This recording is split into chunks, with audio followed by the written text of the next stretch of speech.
Well, hello everyone. Welcome to It's All About Arts. My name is Valerie Eliason. I'm your hostess for the evening.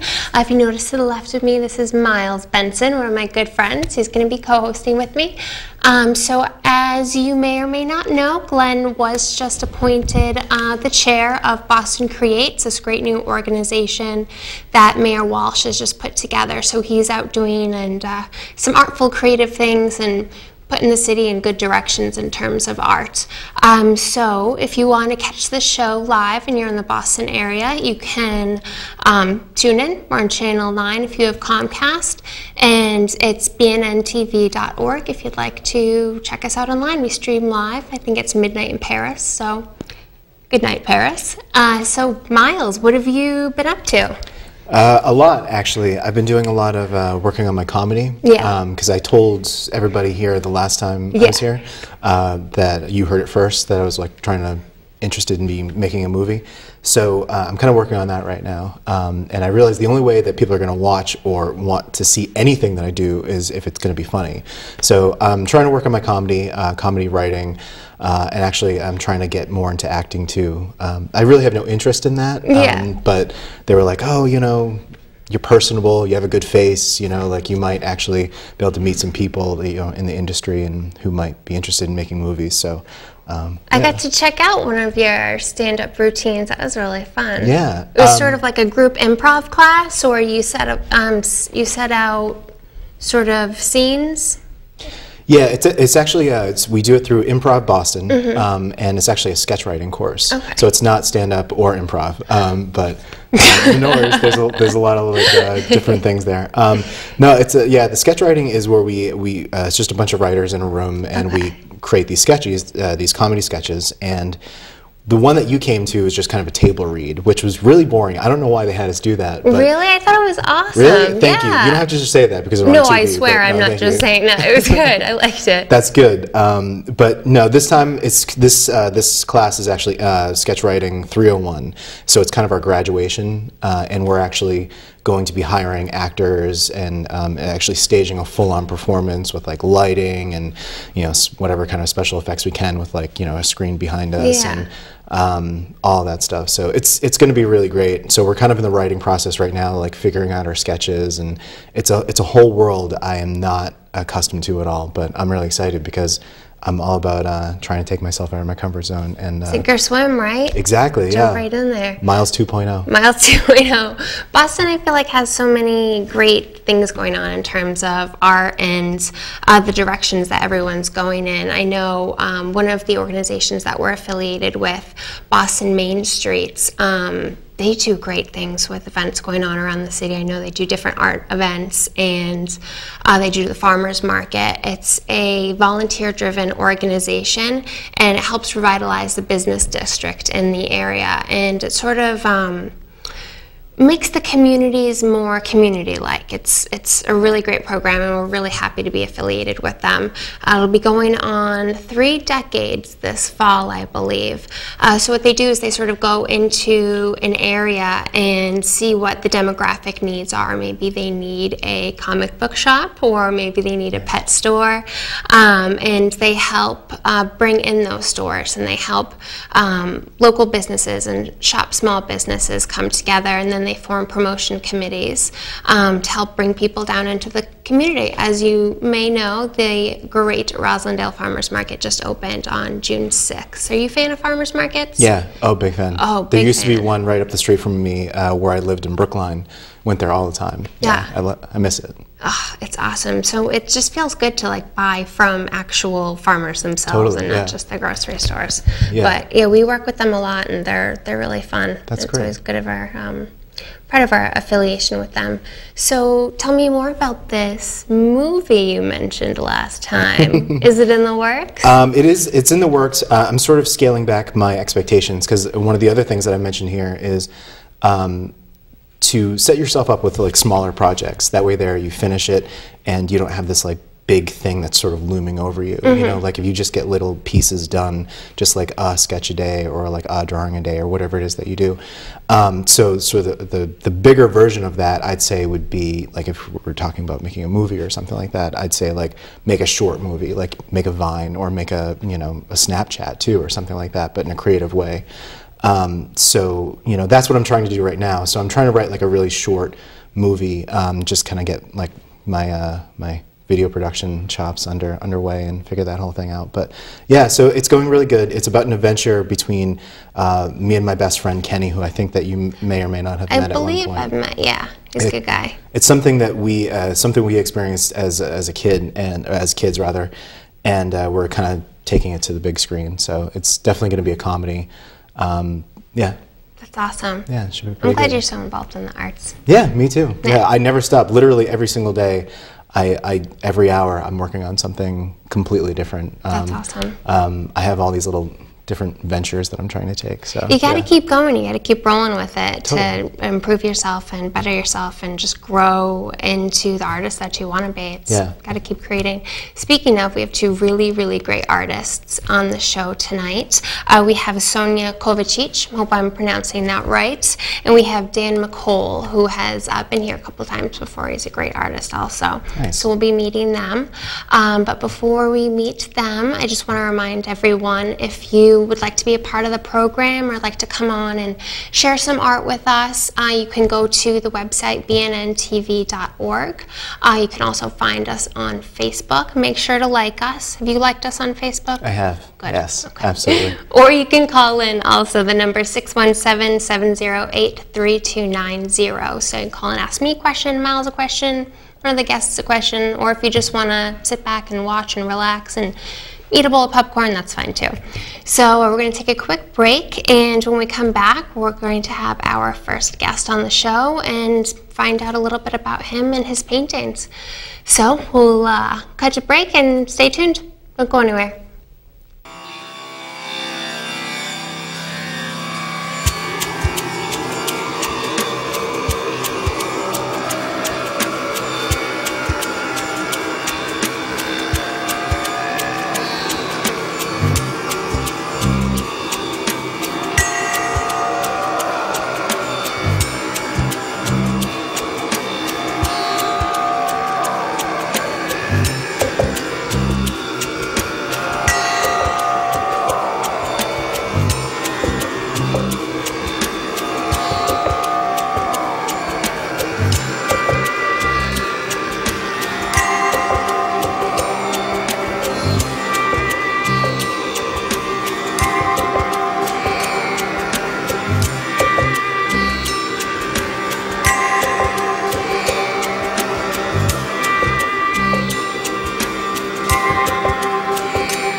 Well, welcome back, everyone. Thanks for sticking with us. Just as a reminder again, definitely check out our Facebook page, or if you want to send us a tweet, it's at It's All About Arts, or if you want to learn more about the show, bnntv.org, and click on Janice Williams or Jim Atwood's name, and they'll get you to the places that you want to be. So without further ado, I'd like to introduce Dan McCole. How are you, Dan? Great, I'm doing fine. How are you? I'm doing well, thank you. It's so nice nice to have you back on the show. It's always a joy to see you. By the way, Glenn, you've never looked better. Thanks, I try. I've been changing my diet a little bit, you know, working out. Okay, good. Where is Glenn, by the way? So he just got appointed with Boston Create. So it's an organization that they're sort of going forward and promoting art and around. I'm sure you've probably heard of it. Yeah, I was with him the other night. Yeah, so they got a committee meeting going on today, so I'm sure we'll hear all about it next episode. It'll be fun. So now tell us a little bit about yourself. Well, watercolors is what I do. I caught on to it when I went to school a long time ago, and I never could do oils. I had the talent to paint and draw, but watercolor seemed to be working for me, so I enjoy it. So I stayed with it. Had to give it up for a long time. When I raised a family, we raised a family, and they're all off and married now, so I picked it up back in the turn of the century, and I've been working at it. I retired from the newspaper business, which I've been in all of my adult life. So here I am, I'm a painter. A painter, and I've seen some of your work. It's absolutely incredible. You're very talented. Oh, thank you very much. I appreciate that. Yeah, and you've been at this since, for years. Well, as I say, I gave it up, and I just didn't have time for it. Yeah. When I graduated from school, there wasn't room in the world for what I did. Yeah. As far as making sense out of it and making a living out of it, and putting food on the table, which is kind of important in life. There's a term "starving artist" for a reason, right? Yes. So anyhow. So then when I got back into it, the one funny thing, and it's a strange thing too, I was surprised that it was so easy. And I credited it, after thinking about it for a while, I said, this is crazy. I gave it up for 35 years, 40 years almost. And I started to get in, and things were coming to me very, very simple. But the mind is always working. Yeah. So even when I wasn't painting, and through my newspaper career, I'd be looking at something, I'd be looking at the colors, I'm looking at the colors of your hair and the dress and how it reflects here and there, and even the cup. And these are the things, I was doing them absent-mindedly. I wasn't doing them because it was happening. Yeah. And that's because that's where my thinking was developed as a painter. So that worked pretty good. So I was very happy when I started, and I started painting again for my own benefit. And some people started to like it, and I said, you know what, this could be something. So here I am, a happy man.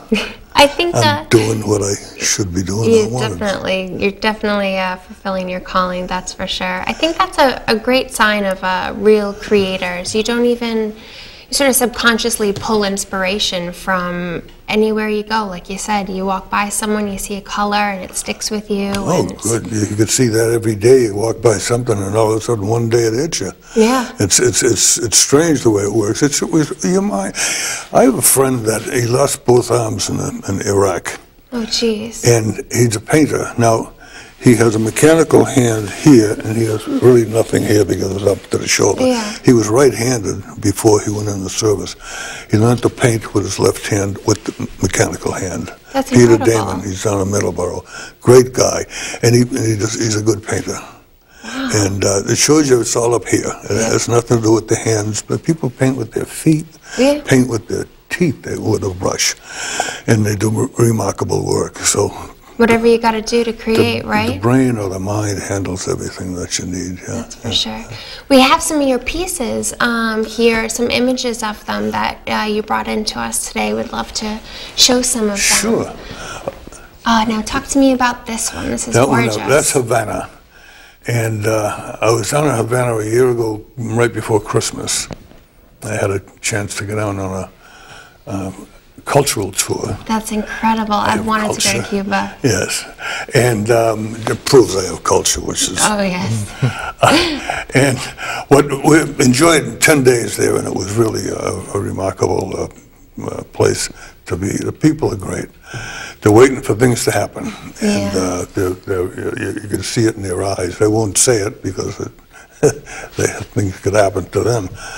But it was a wonderful, it was on my bucket list, you could say, for a long time. Yeah. And the opportunity came up, and bingo, we went, and it was enjoyable. So that's one of, I have maybe 8 paintings done of Havana. Oh, wow, it's really beautiful. And this is watercolor. Yes, all watercolor. This is Paris. I did this a while back. This is, people think it's Harvard Square, but it's not. It's a newsstand in Paris, and I was in the news business at the time, so I sort of went right for that. And nice rainy day, so that's great. That come out of the brush. I feel like when you visit a lot of cities around the world, you find different parts sort of replicated. I know I see a lot of Boston and London, or London and Boston in different areas. So people recognize parts that are close to them and sentimental. Similar to that, I have a painting I did of my cousin's home in Ireland, and they were born 2 sisters that live here now. They were born there many years ago, and is the thatch roof cottage with the white sides and everything. And a woman who lived in a coffee shop where I hang my pictures down in South Boston, she bought a print of that. And I was very curious. She's Colombian, and I said, why did you buy that? She said, it reminded her of her mother's home. Oh. So that same thing applies. Yeah. It goes, you know, it's the thatch roof is a thing that you'll find all over the world. Absolutely. And then the buildings, of course, as you come by with London and here, and I don't know, I think they copied us. Yeah. They may have done it before we started. Maybe. And tell me about this piece. Yeah, which is that is the cover of a book that was completed early this year, and it's called The Red Coat. It's about a family from South Boston and a family from high on Beacon Hill. So 2 ends of the financial spectrum, you might say. And it's a very interesting book about the 2 people, and this red coat has something to do with coming in. So the interesting part about that is the author was living in Los Angeles, and we were doing it all by email and phone, and it was it was quite a chore, but we got it done, and she seemed to be happy with it. So I'm happy that she's happy. That's awesome. I was going to say you're a writer too, but that's great to be able to sort of collaborate with other artists. This is over the convention center, and they have that to scare the burglars. That's a self-portrait. There's about 12 of them in one area that they asked us, certain artists, to do a self-portrait, and I did that. The original of that painting is 8 by 10 inches. Oh wow! And they blew it up. It's God, it's about 4 feet deep. It's a big blow up. Yeah, a great blow up, and it worked pretty good. So. Now, where'd you pull the inspiration for that to make a scary burglar alarm system? I look in the mirror every morning and I go, oh, geez. So I knew that would work for the convention center. Oh, geez. This is a mountainside in Sicily. Oh, it's beautiful. And I had an opportunity to go there and stay. And I went there with a guy originally from South Boston. And years ago, I knew his mother very well. And it's strange how this is this. So I stayed with an Irish guy in Sicily who spoke Italian better than the Italian, really. He was great, John Cushman, a good friend. And I hope to get back there again to stay with him, or at least be around him. But that's a nice, I like that painting. I don't do landscapes. I usually do cityscapes. I do people and stuff like that. I don't do landscapes so I was kind of happy with the way that come out. And you're a Boston local too, I know that you're born in South Boston, yeah. Yes. And I moved out when I was about in my 30s, married, and then I finally get back, and I'm living in a brewery, an old brewery. Oh, now the distillery? The distillery. Yes, Like I love that place. Yep, and South Boston Boy's Dream, and I made it, but it's too late. They're not making the stuff anymore. No. I have a loft in there, and I'm very comfortable with it. I get up in the morning, no coffee, or I'm at work, Yeah. and I just do what I do. And so it's if anybody's over the distillery, pop by and say hello. We had open studios last weekend, by the way. Last weekend, how'd it go?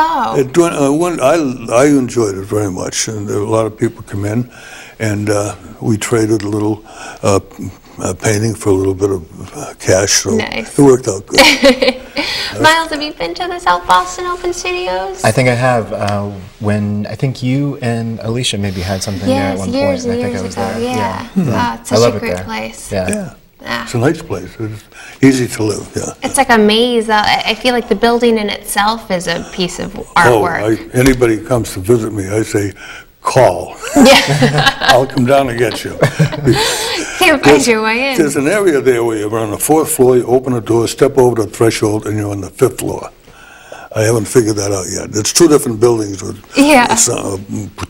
put together, apparently, in a strange way. Now, what's it like to have your living space and your workspace all rolled into one? Is it? Do you find it to be a great situation, or can it be a little? Works for me. Great. Yeah. Yeah, I have an area divided from my working area, my painting area, and as you could call it a living room if you wanted. Mm-hmm. There's a couch there and a television. That's all you need for a living room, right? A couch. Yeah. So, and then so it's very comfortable for me. And of course, the bedroom and the kitchen. There's a kitchen there, and they have a thing called a stove. Some people come in and use it. I don't know, but it heats up my water for my tea and coffee. Yeah. That's all you need, right? Yeah. Now, I think there's one more that I wanted to show. I hope that. Oh yeah, let's see that last there one. There we are. That's Bill Belichick. Oh, nice. Cold day. So. I definitely love. I think my favorites are the ones you do of Boston. You got a lot of those. Yeah, I do. I do. Boston's is a great city for painting. You could stop every 25 feet and find another view. And South Boston is the same thing. South Boston is a district that has its own look. It really does. Yeah. And I painted a lot. And I reach into the past because I lived in the past a lot. So I reach into the past and bring back things that. From memories for myself and people in my generation, but then other people hear from their parents, their grandfathers, and blah blah blah. So it works pretty well as far as I'm concerned, and it's a record of the past that I like to be part of and keeping it going. Yeah. Now, do you work on multiple pieces at a time, or do you find that distracting? I know for me it's really difficult to work on more than one piece at a time. I do that every once in a while. The mind is always working. And for instance, before I sit down and pick up the brush or a pencil to start the process, there's a lot of research involved, a lot of work. I do most of my work now is done in the studio. Okay. I go out every once in a while to paint outside, but I do studio work because it's more comfortable, it's easier to get, and I do a lot of traveling. So when I travel, I take a ton of pictures, and I have an iPhone, which is the most remarkable piece of machinery. The cameras on those are incredible. Jeez. Yeah. And the quality that you're getting, plus the fact that I don't want to tell you how many I have on the phone because you call me crazy. But and I go and I just keep shooting, and I come back and then I go through and pick out the ones I like, and that's what I do. And when you're there, you can you make sure, as a painter, I make sure I have the background of what I'm shooting at too, and as much as I can. So. Now, do you sketch things out before you jump into the watercolors? Or? Yeah, I'll draw it out, and I draw it pretty carefully before I go into the picking up the brush. Because your perspective is incredible in your paintings. It's so spot on. I mean, there isn't a side of a building that seems awkward or a street that seems like it shouldn't be going in that direction. Right, thank you. It's very realistic, and it's awesome. So do you have a website? Where can people see your work? A very tricky website, www.danmccole.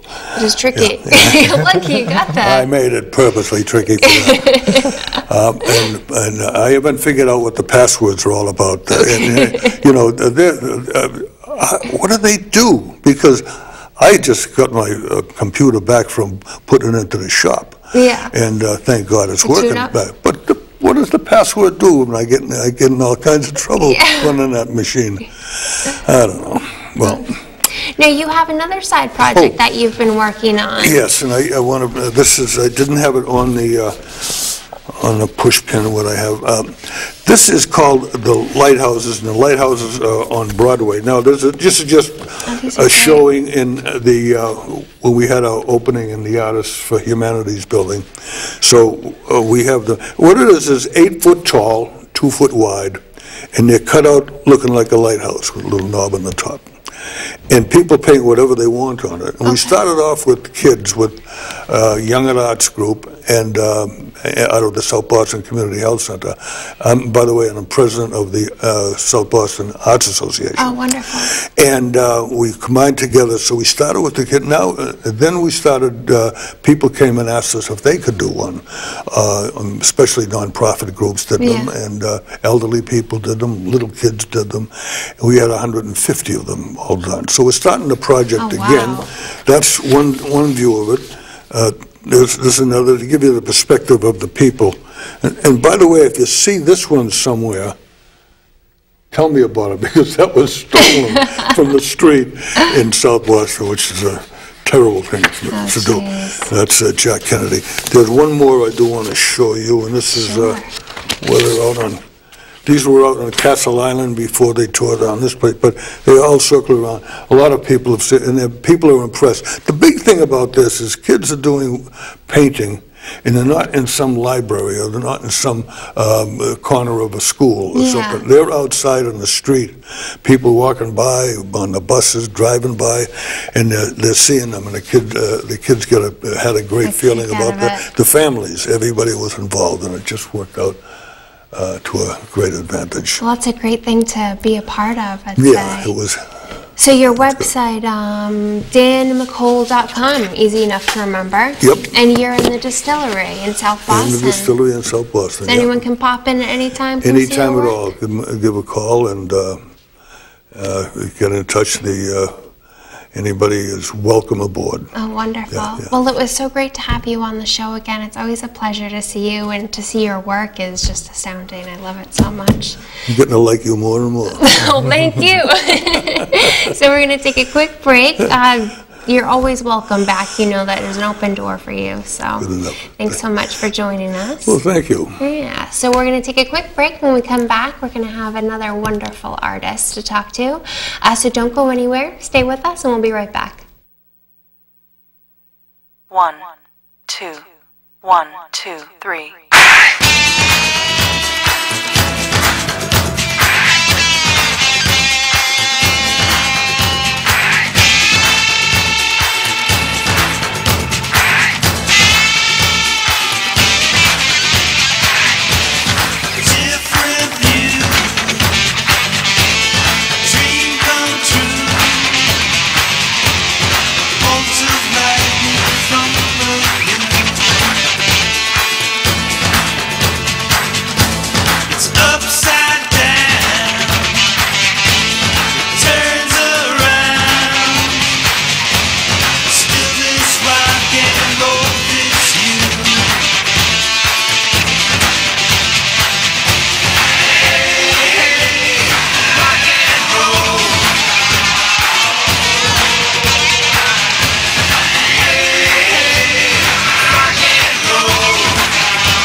welcome back, everyone. Thanks for sticking with us.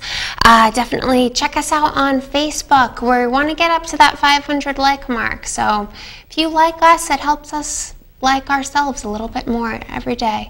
So check us out on Facebook and check out our streaming live this season and this episode at bnntv.org. But without further ado, I'd like to introduce you to Sonya Kovacic. Now, you are a Boston photographer. How are you doing? How are you doing this week? Good, I'm doing really well. Yeah. Yep, had a great weekend. Oh, so, good, I'm glad. Yeah. I was away this weekend in Austin. Was it nice up here or rainy? Yeah, it was really nice. Okay. It got a little bit chilly on Sunday, but it was super warm and sunny. Now, I was looking over some of your photos when you were showing them to us earlier. You do a lot of images around Boston. Yep. Now, is that your main source of inspiration, or tell us a little bit about your photography? Yep, so I've always been really interested in photography. I've always been a very visual person, and I remember when I was younger I would have just a point and shoot camera before I got any other camera, and that really helped me sort of position composition and really work on composition. And then I remember, as I got older I would get nicer cameras, and now I actually just use my iPhone or my phone for most of my photos. And I do take most pictures in Boston because that's where I live, and I find inspiration from all over the city. And I currently am one of the writers for this newsletter called Bostonology. And what it is that we used to write daily, and now in the summer we're doing weekly posts where you have a theme, like a word, a piece of trivia, a photo, and a link to something interesting. So we really want to show how much Boston has to offer. It has so much to offer. It really does, yeah. And so I think that someone said there's some quote that said, like, people have asked me, like, what cameras do you use to take your photo? And I say, whatever camera I have available, which happens to be the phone. Now, which do you prefer? Do you prefer the, big high-tech Canons, or do you prefer your iPhone? I really prefer my iPhone because I find my style to be more sort of documentary style of photos. I don't like to spend a lot of time, waiting for the light to, be perfect. I like to just capture what I see, and I think that I grew up in Brookline, and I went to college in Boston, and I live here now. I end up seeing things that I think most people don't end up seeing, or a lot of tourists won't end up seeing, because they've just not been in the environment for that long. So if ever I see some light that I like, or some, weird composition, I end up taking pictures. Nice. Yeah. What are some of your favorite places, or some of the things that maybe tourists wouldn't necessarily be drawn to, that you think are some great hidden treasures in Boston? So I think that for Bostonians, the Arboretum is not a hidden treasure, but I think that for a lot of people who come to the city, they don't know that the Arboretum exists. And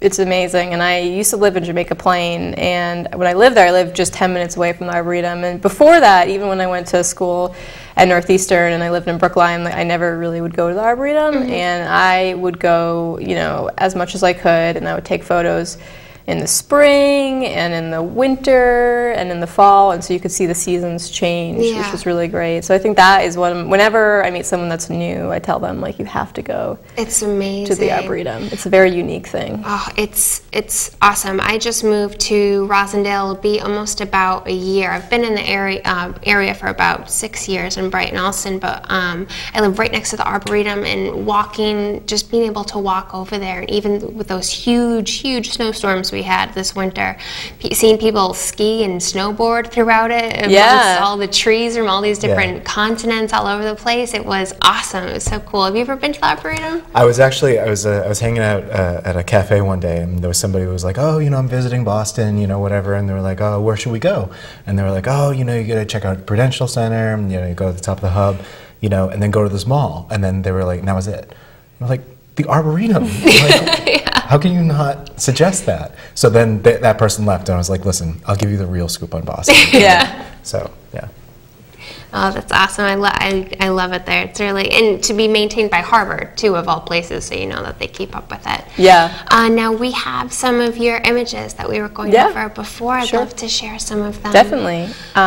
Yeah, so this picture is of Sturo Drive, and all the pictures that are showed are what we've made from this newsletter. So this is Sturo, and I pass Sturo all the time when I walk down the Mass Ave Bridge, and I think a lot of people don't realize that that area of the city used to be, so it's right next to the Charles River, and it used to be a tidal estuary. So a lot of the trash would actually go into the Charles. So it was a really nasty area. On the right side, you'd have all the rich, buildings of Beacon Street. The left, that would be where all their sort of bathroom dumpsters would go. So that gives a little bit more insight to the dirty Charles River. Exactly. And so what happened was, slowly getting cleaner. It's a really crazy story, because Sturo he wanted to create an esplanade. So he's responsible for creating that esplanade, or one of the people that helped create the esplanade, where the hat shell is, and where you can run around. And he had a stipulation, though, or his when he died, his wife, that they could not build a road through it. Okay. So they actually ended up building this road, and they named it after Sturo. So it's actually pretty ironic. That's a good little backstory about Boston. I didn't actually know and so then with this post, I posted a postcard of it from the 1950s, or at some period before Sturo Drive came, so you could see what it was like to live there before. Oh, wow. Yeah. That's awesome. So that's just, so this one's in Chinatown. It's a mural, and I just like the composition. I like public art a lot. I like graffiti, and I think Boston maybe is getting a little bit better at it. And so I just liked how this looked. And then the post I wrote was about something called Summer Thing, which was after Martin Luther King died, and there were riots across the country. Boston came together and said, we're going to come up with this arts festival, and I've never heard of it before. Oh, wow. It's a great. Everyone should check it out. In the 70s, they had concerts from the Grateful Dead came, and it was a huge thing. No kidding. Yeah, so that, there's so many stories about Boston that you don't know. There really are. I just, like you said before, people get so hung up on, we got to go to the top of the hub and the Prudential. Right. It's like there's so much more culture, there's so much more to Boston than just, the big malls and whatnot. Exactly, and people think, revolutionary, Puritans, Puritans or like the revolutionary heroes, but they don't think of all the other sort of history that Boston has. Yeah, of course. So this one is, beautiful. Yeah, it's actually at MIT. I used to work at MIT, and they had a free concert, and this group was from Italy, and this was called Orchestra, and so I went into a little bit talking about the Boston Symphony Orchestra, and how the Boston Symphony Orchestra is modeled on a German style of orchestration, because the founder of it, his name was Higginson, he went to Germany, loved the orchestra, and so he wanted to bring it back to Boston. So, but I love this, the composition of this photo. The Boston Symphony Orchestra is outstanding too. They're just incredible. If you haven't got a chance to go see them, definitely go check them out. They're one of the oldest ones in the United States. Yeah, they're great. They're amazing. And so this one was the first post that we sent, and it was called City Upon a Hill. So if people may recognize it, it's actually Beacon Hill. Okay. And it's Acorn Street, which is a really well documented, street in the city. But I just love the colors, the green and the cobblestones, and then the red, and so Boston was founded upon a hill. Yeah. So we thought it was appropriate to start the newsletter that way. I love Beacon Hill. It's so interesting, all the little, I like the little tiny doors. You see a lot of very small doors in Beacon Hill, which I don't quite understand. If you know the backstory to those, definitely. No, I don't. Enlighten us. I probably, But it's so gorgeous. I actually didn't even know until a couple years ago, Back Bay used to be all water. That's why they call it Back Bay. They filled it up? Yeah, so interesting. So Boston was a tiny little peninsula, and so they had to get more land. Yeah, Of course. And then this is called The Walking City, and this is, I think, Dewey Square. And I just went out with my friend Peter, and I held my camera in a low angle and pointed it up as I was walking. So this is around 5:15, 5:30 p.m., so it's commuting time. And Boston is a very walkable city. I think something like 15% of people walk to work, which is a lot higher than a lot of other cities. And when I think of the city, I think about walking. And a little backstory is my family is from Europe, and my mom came to the country, and she went to grad school in New York, and she came up to Boston, and it really reminded her of Europe and her hometown, and so she said, "Oh, this is a great city." And so I have a lot of pride for the city. That's awesome. Yeah. So tell us more about this newsletter that you're involved with. Yeah, so I started this with my friend Peter last May, and he's actually now he's biking across North America. Oh, wow. Yeah, so he's now in British Columbia, Okay. but he started last September. And now, motorcycle or bicycle? Bicycle. Oh. Yeah, he has a great blog, and he's had a wonderful time. So That's incredible. Yeah, it's great. And so this newsletter started because him and I were good friends, and we were just saying we really wanted a creative outlet. And as a photographer, there's now with phones and Instagram, everyone's a photographer. So how do you really differentiate yourself from Exactly. others? And then also, like, what do you do with all the photos that are stored in your computer? So I have thousands of photos stored.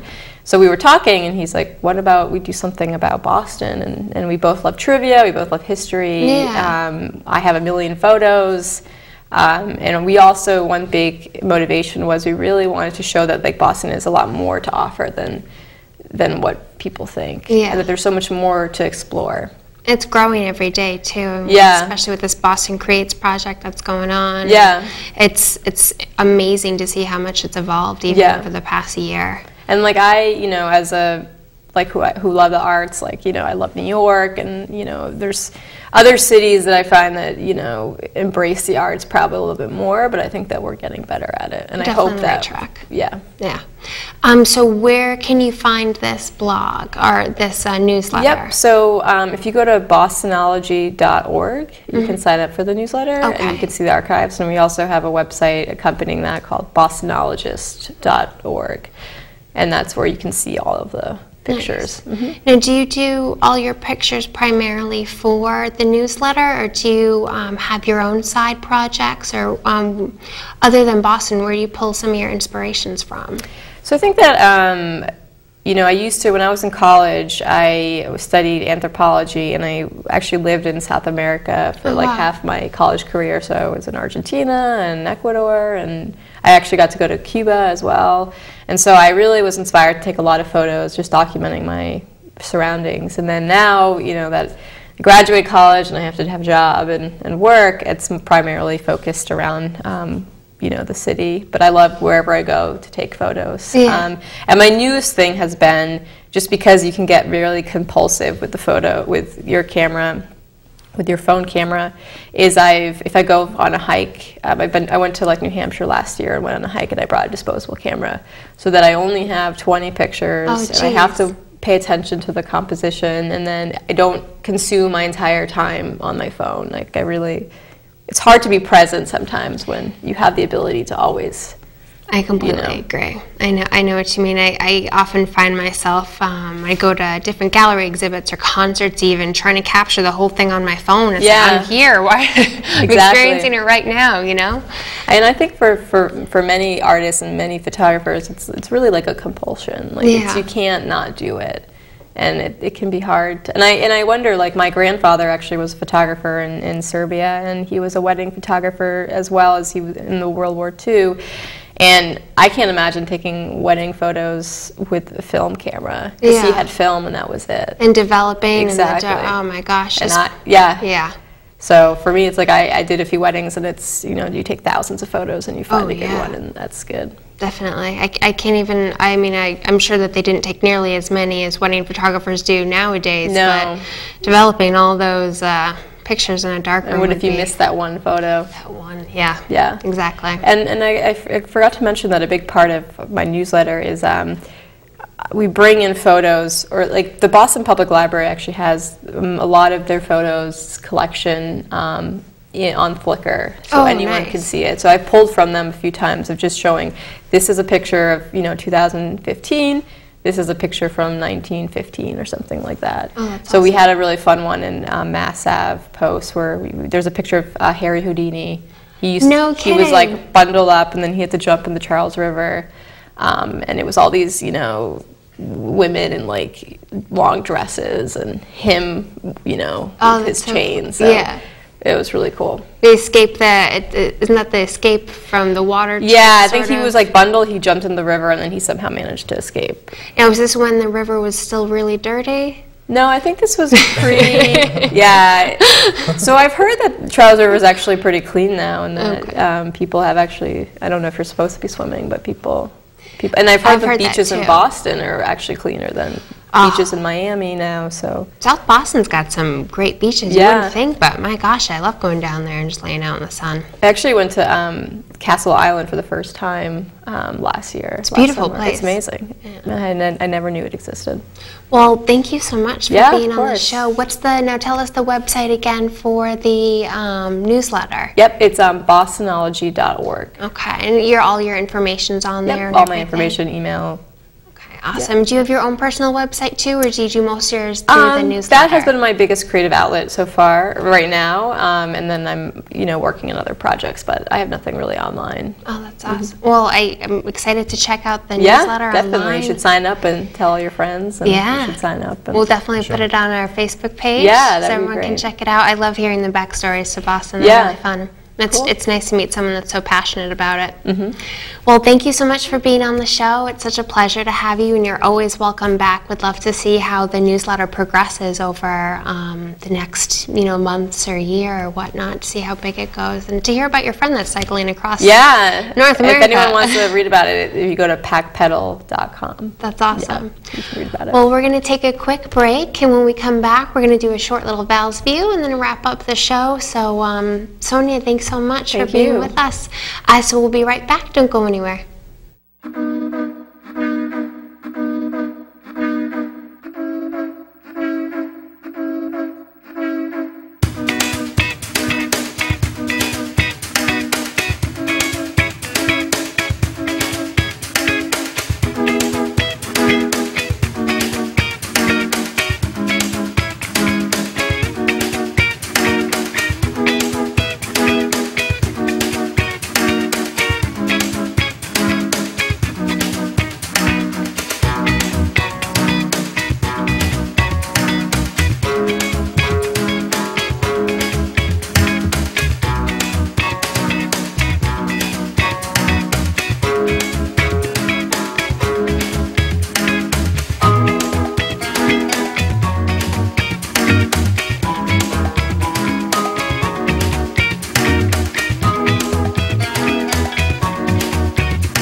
For sticking with us.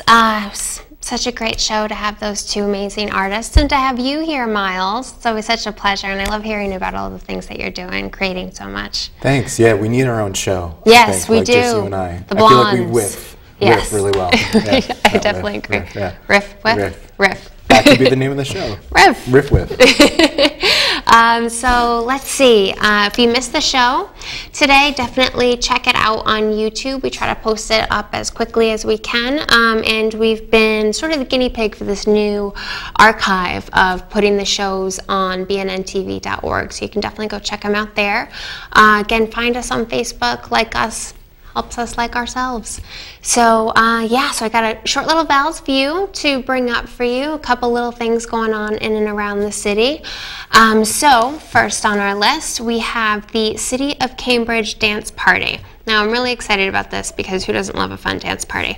It's going on June 26th from 7 to 11 at night, and it's right outside of Cambridge City Hall. So it's going to be really fun.